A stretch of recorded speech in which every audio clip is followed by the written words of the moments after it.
as what people can see in this exhibition, is a very particular group of work. It's a body of work that I developed this year, 2024.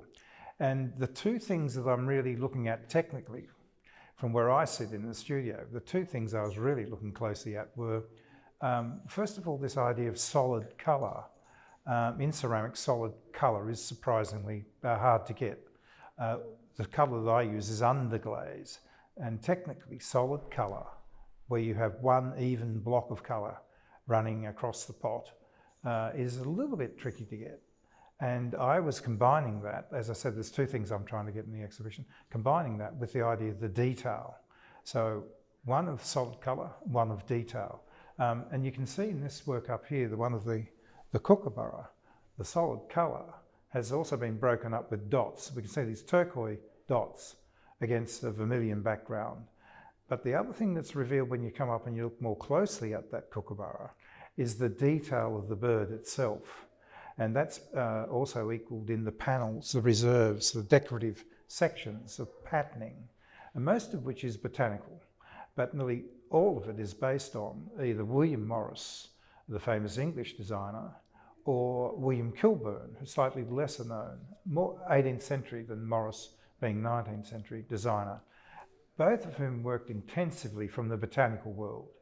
And of course, I work a lot from the ornithological world, the zoological world, birds.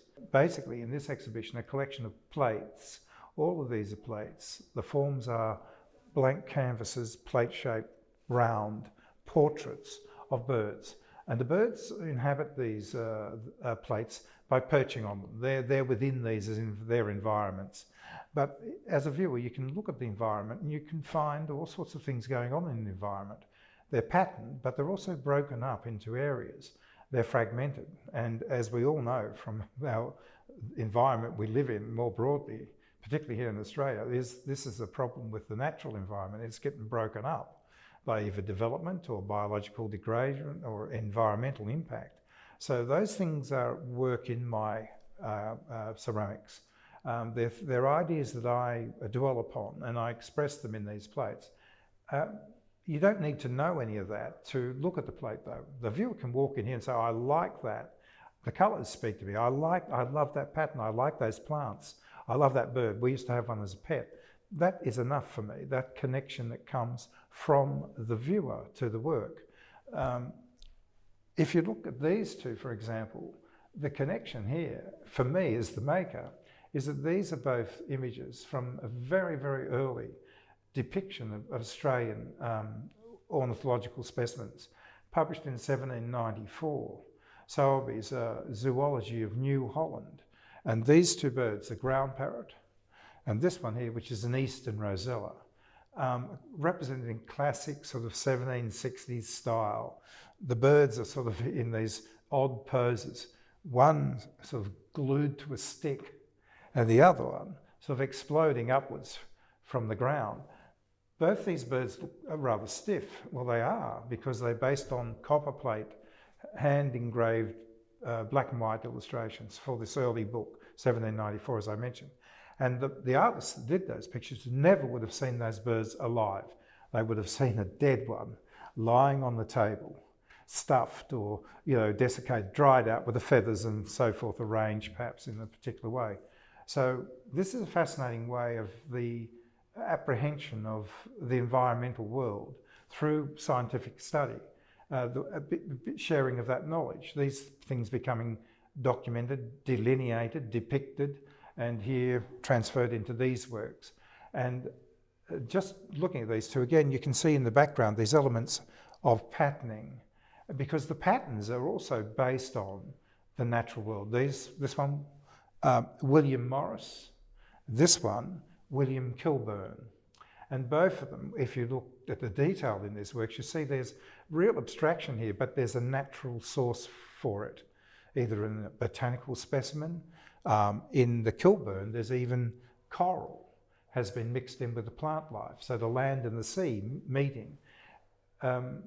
Kilburn's working in the 1790s, so a lot of the voyages of exploration, the natural history, people who went out in the field, collected the specimens, were bringing back very unusual specimens from the Pacific, from Australia, also from South America and from Africa, etc. It was this global outreach, and all of this stuff was filtering back into the scientific community and being examined, and artists were also looking at it. Kilburn was arranging it into these very inventive patternings, which are almost breathtaking in their kind of modernity.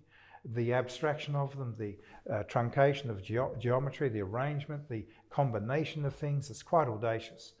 His designs were translated into prints for women's fashions.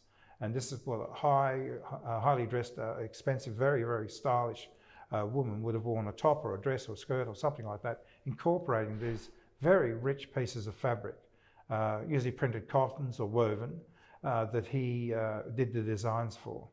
And another thing about the works, when you look at them, as I say, solid colour in the background. So this one, you can see this sort of flat, buff coloured, light orangey colour. It's solid though, and that to me was a process just to get that solid enough to have it look flat without the process of ceramic, hollowing it out and making it go all sort of foggy or cloudy. So that I'm very pleased with. But then the crispness of detail. But when you look really closely at the areas of patterning, a lot of that surface, when you look really closely at it, it's very carefully hand painted to imitate, to be suggestive of the techniques of fabric making, either by weaving or tapestry or whatever. And there'll be small lines suggestive of that. Or where it might have been stitched, there'll be small dots. And we're talking very small dots. So for someone who's looking closely, you'll see that in these works.